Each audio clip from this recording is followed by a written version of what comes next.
Bueno, para este primer segmento tenemos con nosotros al profesor Tulio Rodríguez, economista, consultor financiero, director y socio principal de Cores Corporation. Muchas gracias por estar con nosotros, además de profesor universitario. Tenemos también al coronel Octavio Pérez, coronel retirado del Ejército de Estados Unidos, analista político-militar. Muchas gracias, aunque vamos a hablar de otro de los temas de hoy, las audiencias del general Petraeus.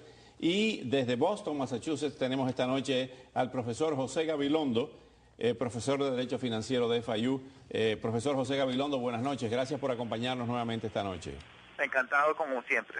¿Cómo ve lo que acabamos de escuchar en esa reunión con los más importantes dirigentes de ambos partidos, comenzando por John Boehner, por Nancy Pelosi y los 5 congresistas que se reunieron con el presidente Obama en la Casa Blanca? Gabilondo. Yo, Gabilondo. Sí. Bueno, mira, la primera cosa es que yo creo que la fecha 1 de primero es una fecha fantasma. Y lo que tiene que entender la gente es que nada pasa el 1 de enero si no han llegado a un acuerdo. Y me preocupa que los políticos otra vez van a engañar a la gente, porque fíjate, el Congreso tiene el año entero básicamente para resolver, el año que viene, para resolver el conflicto sobre los recortes fiscales. Y eso yo quisiera que la gente entendiera eso, porque de nuevo empezamos con uno de estos conteos regresivos, pero no es tan importante.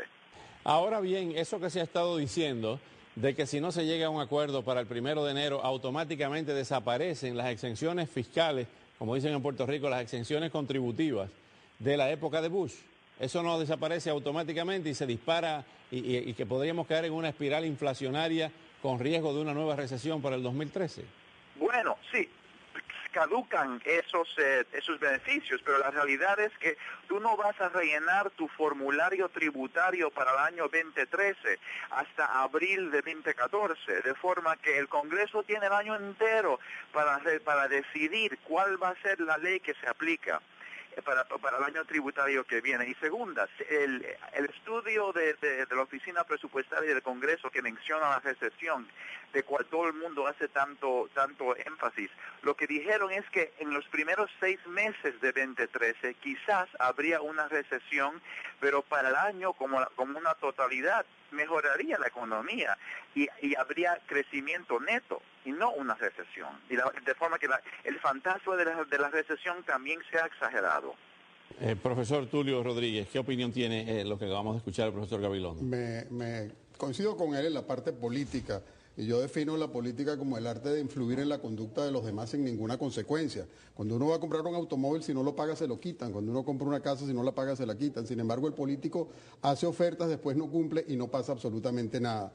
¿Qué significa el precipicio fiscal? Que es una frase que, por cierto, acuñó el presidente de la Reserva Federal, el señor Ben Bernanke. Son 3 cosas. Hay 500 billones de impuestos que pueden subir a todo lo largo de la escala. Ciertamente, esto no pasaría efectivamente sino a final del año 2013 para la declaración que se haga en el año 2014. Pero a eso hay que atacarlo a tiempo. Y eso significa que las distintas escalas variarían. También pegaría en la parte que son las ganancias de capital y los dividendos en acciones. Hay otra parte que es muy importante que tiene que ver con el recorte de gastos y la política, eso que han llamado el sequestration.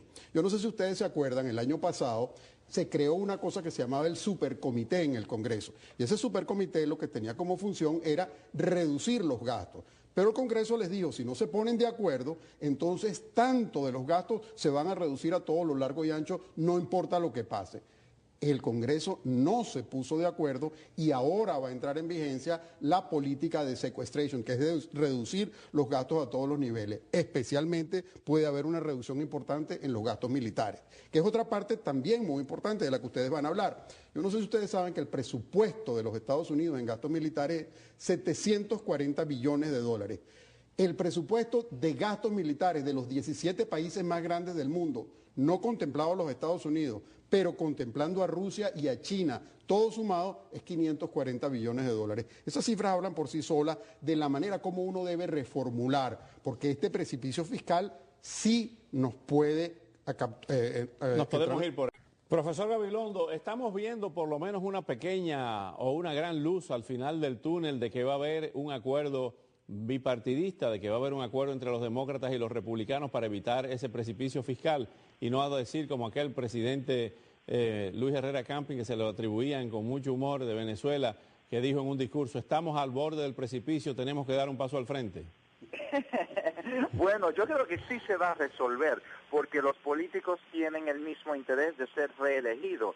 Y también lo que la elección les enseñó al Partido Republicano es que tenían que terminar con ese discurso extremista antiestatal que le costó varios escaños, varios asientos en el Congreso y que le costó en gran parte a la presidencia a Romney. Se dice de forma que uno nota el cambio radical en el discurso republicano y casi es como una reformación interna, pero lo que a mí me preocupa es que va a ser una reforma superficial. Van a perseguir las mismas cosas, pero con un tono más tranquilo y menos intransigente. ¿Eso va a ser bueno o malo para la recuperación económica? Que sea más tranquilo, que no sea tan radical, que no sea un enfrentamiento al degüello entre demócratas y republicanos y que vayamos saliendo de la crisis poco a poco. Bueno, indiscutiblemente que lo primero que tenemos que aprender es hablarnos los unos con los otros. De hecho, los políticos republicanos y demócratas, ellos ya tienen un acuerdo en que el 98% de la gente no le suban los impuestos y están de acuerdo en reducir una serie de gastos. Donde está el tema más sensible es cuando el presidente dice solo aquellos de 200 a 250 mil dólares y se intenta definir lo que es una clase media entrando en eso. Y ahí es donde, en ese nivel, y eso es lo que establece la diferencia. Ese es el punto álgido. Pero eso no es para la galería. En el fondo, en las reuniones de habitación no están hablando otra cosa. Exactamente. Por eso es que yo digo, y lo que dice Gabilondo, coincido con él, ya hay mucho acuerdo. Y el solo hecho de que nos hablemos en un tono más suave, de que haya un entendimiento, de que podamos conversar, eso nos va a ir dando la solución.